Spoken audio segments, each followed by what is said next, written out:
Hi, this is Course Corrections by Cindy Harrison. Instructors encounter many challenges whether they deliver content face-to-face, online, or in a hybrid environment. One of the greater challenges is how to navigate ways to measure student performance and ensure academic success. There are tools designed to help accomplish this. Research has shown that using different types of assessments, especially formative assessments, is an effective way to measure and improve student learning. They can act as a life preserver to the student as well as the instructor. This process allows assessment-based feedback to redirect instructional activities and decisions to improve outcomes. Another tool to measure student performance are analytics within a learning management system. These provide invaluable data to instructors and include students' quiz scores, assignment scores, page views, and course participation. They are easy to read and can quickly identify gaps in student performance. An instructor analyzes data from learners in a hybrid diagnostic medical sonography program. Learners range in age from 21 to 41. The course includes didactic instruction in abdominal anatomy, physiology, and pathology. In addition, learners must meet clinical performance objectives that include obtaining quality sonographic images of the abdominal organs for interpretation by a radiologist. The analytics within the LMS have identified 2 students who are not regularly participating in course activities, and when they do participate, they are scoring below average. What can be done to help the learner? What can the student do to improve their performance? Once we have analyzed and reflected on the data, we can now use evidence-based practices to implement course correction to achieve desired outcomes. There are 7 principles for good practice in education, created by Chickering and Gamson in 1987. According to Chickering and others, frequent student-faculty contact in and out of classes is the most important factor in student motivation and involvement.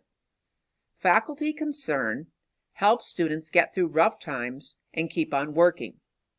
Knowing a few faculty members well enhances students' intellectual commitment and encourages them to think about their own values and future plans. Best practice for this DMS instructor involves meeting one-on-one with the underperforming student who is in jeopardy of being dismissed from the program. Together, the instructor and student develop a plan of action to improve performance and identify obstacles students may be experiencing, such as family or work commitments, time management skills, or lack of understanding of content.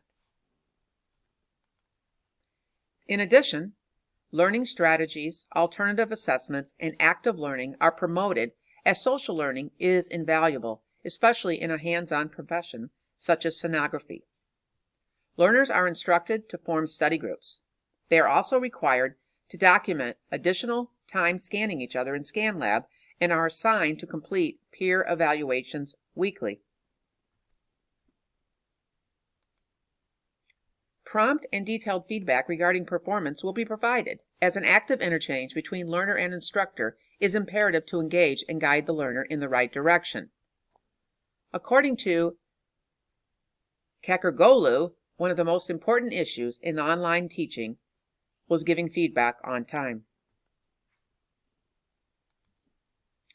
Time management skills will be addressed and monitored, as this provides data on whether tasks may be too difficult.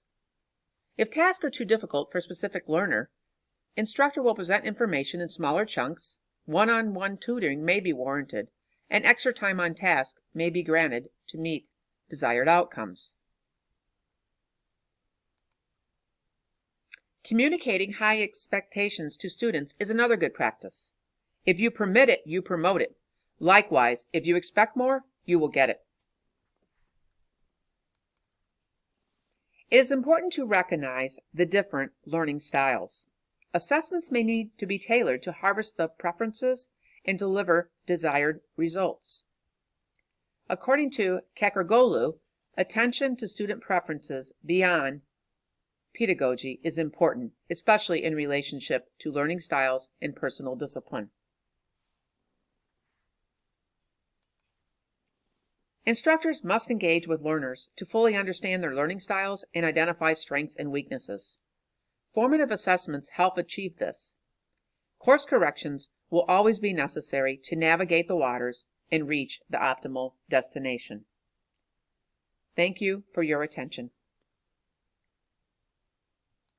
References.